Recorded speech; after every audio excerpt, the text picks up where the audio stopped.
Di dunia ninja yang penuh ambisi, ego, dan keinginan untuk menjadi yang terkuat, ada satu sosok yang justru ingin hidup tenang. Ia tidak terobsesi menjadi Hokage. Ia tidak haus pengakuan. Bahkan dalam banyak kesempatan, ia lebih memilih tidur daripada bertarung. Namun anehnya, ketika situasi menjadi paling genting, ketika keputusan harus diambil dalam hitungan detik, semua mata justru tertuju kepadanya. Namanya Shikamaru Nara. Seorang jenius dengan IQ di atas 200 yang membuktikan bahwa kecerdasan bukan soal bergerak paling cepat, tetapi berpikir paling jauh. Sejak awal di serial Naruto, Shikamaru diperkenalkan sebagai anak yang tampak biasa saja. Ia sering mengeluh, ia menghindari tanggung jawab. Ia menyebut hampir semua hal sebagai merepotkan. Namun di balik sikap santainya, ada pola pikir yang sangat terstruktur. Shikamaru tidak malas karena tidak mampu. Ia malas karena ia menghitung energi. Dalam psikologi kognitif, ini mendekati konsep kognitif ekonomi. Otak manusia cenderung menghemat sumber daya mental dan fisik untuk situasi yang benar-benar penting. Shikamaru tidak bereaksi berlebihan terhadap setiap konflik. Ia mengamati, ia memetakan kemungkinan, ia menunggu momen paling efisien untuk bertindak, dan ketika ia bergerak, ia sudah selangkah di depan. Berbeda dengan Naruto yang mengandalkan determinasi mentah, atau Sasuke yang mengandalkan kekuatan dan intensitas emosi, Shikamaru bertarung menggunakan sesuatu yang jauh lebih sunyi, probabilitas. Ia tidak masuk ke medan perang untuk menjadi yang paling kuat, ia masuk untuk menjadi yang paling siap. Tekniknya, Kage Mane no Jutsu, teknik bayangan, bukan hanya kemampuan ninjutsu, itu adalah metafora dari cara berpikirnya. Bayangan tidak menyerang secara langsung, ia mengikuti, ia menyatu, ia mengikat pada saat yang tepat. Shikamaru memahami bahwa kekuatan terbesar bukanlah menghancurkan lawan, tetapi membatasi pilihan lawan. Dalam teori strategi modern, ini disebut control of options, mengurangi ruang gerak musuh sampai hanya tersisa satu jalur, dan jalur itu adalah jebakan. Pertarungannya melawan Hidan dari Akazatsu adalah contoh paling jelas.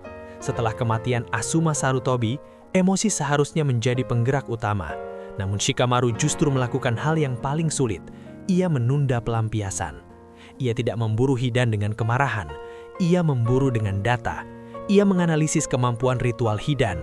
Ia memahami bahwa musuhnya membutuhkan darah untuk mengaktifkan kutukan.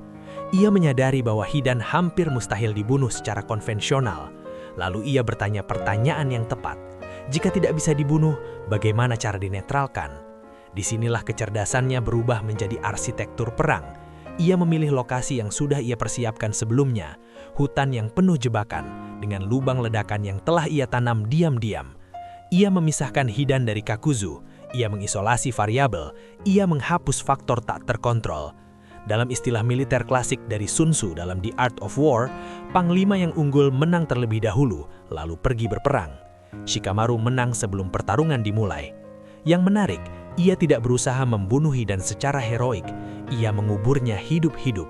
Itu bukan sekedar taktik, itu adalah keputusan strategis yang dingin dan rasional. Shikamaru memahami bahwa kemenangan tidak selalu berarti kehancuran total. Kadang-kadang kemenangan berarti memastikan musuh tidak lagi menjadi ancaman. Inilah perbedaan antara petarung dan strategis. Petarung fokus pada momen, strategis fokus pada sistem. Shikamaru tidak berpikir satu langkah ke depan. Ia memikirkan reaksi berantai. Jika A terjadi, maka B. Jika B gagal, maka C sudah disiapkan. Cara berpikir ini sangat dekat dengan teori game theory, di mana setiap tindakan adalah respons terhadap kemungkinan tindakan lawan. Ia tidak sekedar bermain catur, ia menghitung bagaimana lawan akan bermain catur. Dan disitulah letak keunggulannya. Karena pada akhirnya, Shikamaru tidak pernah mencoba menjadi yang paling kuat di ruangan itu. Ia hanya memastikan bahwa ketika semua orang bergerak, ia sudah tahu bagaimana permainan itu akan berakhir. Hal yang paling menarik dari Shikamaru bukanlah kejeniusannya, melainkan relasinya dengan tanggung jawab. Ia adalah satu-satunya genin yang dipromosikan menjadi Chunin dalam ujian Chunin. Bukan karena ia menang, tetapi karena ia tahu kapan harus menyerah. Ia memahami batas. Dalam teori kepemimpinan modern, kemampuan mengenali keterbatasan adalah ciri strategic intelligence. Pemimpin yang baik bukan yang paling kuat, tetapi yang paling mampu membaca situasi secara objektif. Shikamaru tidak terjebak ego. Itulah sebabnya, di era serial Boruto, ia menjadi tangan kanan Hokage. bukan sebagai petarung garis depan, tetapi sebagai arsitek keputusan. Ia tidak butuh sorotan, ia butuh hasil. Banyak orang mengira Shikamaru apatis, padahal ia justru sangat sadar akan kompleksitas dunia. Ia tahu hidup penuh konflik, ia tahu tidak semua masalah bisa diselesaikan dengan kekuatan. Maka ia memilih jalan rasional, meminimalkan kerusakan, memaksimalkan peluang.